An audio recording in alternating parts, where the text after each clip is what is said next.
On Sunday morning, a report came out that the Tennessee Titans were no longer interested in bringing in Tom Brady. All their focus was going into Ryan Tannehill, and that came true just a couple hours later when they signed Tannehill to a 4-year, $118 million deal. I'm Sierra Goodwill here with Evan Lazar. Evan, what were your immediate reactions when you heard the developments in the Titans and that they locked down Tannehill for the next 4 years? Well, we've been hearing this for about 2 weeks now, Sierra, that the Titans might be more interested in Ryan Tannehill than Tom Brady. I think we actually talked about it in the video last week where I said, believe it or not, this is the case. And up until the point where they signed on the dotted line, or at least in principle with Ryan Tannehill, I was not ready to believe it. I was like, they're really going to lock themselves into Ryan Tannehill over Tom Brady. This is actually going to happen. And that's where we're at. And good for Tannehill. You know, he cashes in on a nice deal. I think some of the reporting on the deal right now is getting a little bit overblown because he's not even in the top 5 of quarterback money. And normally when a new quarterback contract comes down, they're automatically towards the top of the league in terms of average annual salary. So in a couple of years, this deal is going to look a lot better than it does right now. The shock factor, though, of seeing $62 million guaranteed and 91 guaranteed with an injury settlement for Ryan Tannehill is amazing. It is amazing that we've made it this far with him, but he played that well last year for Tennessee, and they feel like he's their quarterback. What does this do for Tom Brady's market around the rest of the league? What message does this send? Do you think this makes any other league kind of take a step back and say, maybe we shouldn't be all in on Brady, or do you think it doesn't affect his market at all? I think what it affects is kind of the reporting or what our understanding is of his market as of right now.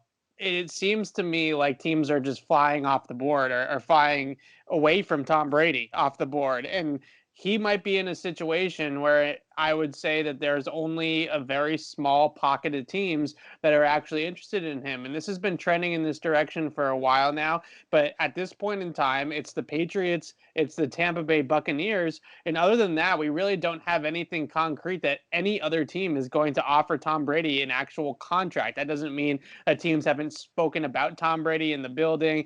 They haven't put preliminary interest in potentially adding Brady as their quarterback. But an actual contract on paper being offered to him, he might only have 2 or 3 teams that are willing to do that at this stage of his career. And it kind of shows you what people are thinking about of a 43-year-old Tom Brady coming off of the season that he had last year. It's not like he's coming off an MVP year where everybody is dying to get his services. So the Titans go with Tannehill. It sounds like the Oakland Raiders or Vegas Raiders, I still think they're in the mix for Brady, but it sounds like they might be sticking with Carr as well. So there's just not a lot of options right now for Tom Brady, and he might end up having to come back to the Patriots with his tail between his legs, so to speak, and say, this is all I got. It's either this or I retire or I go be a Tampa Bay Buck, which I don't think a lot of people anticipate is actually a legitimate possibility for Brady.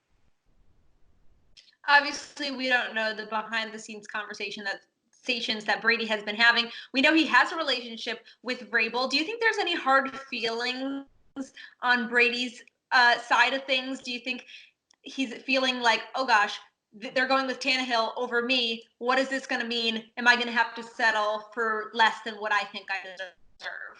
Well, I think the shocking thing about the whole Vrabel thing is just that it sounded to me like 2 things. One, the Titans were using Brady as leverage with Tannehill, not the other way around. So Brady was being leveraged by his buddy Mike Vrabel in this situation, where all that reports and all the interest and the FaceTime call at the basketball game and all that stuff was all as a negotiating tactic to get a number that the Titans were comfortable with Tannehill, not with Brady. So that part of it I do think is interesting, that Brady is being used as a negotiation chip by a lot of these teams right now in negotiations with current quarterbacks, with current players on their roster. So I think that Brady's in a situation where the Patriots and Belichick might have, like they always do, pegged this market perfectly. I think that they've known all along that it wasn't going to be a robust market for Brady, and Belichick might have nailed this. And they might get into a situation where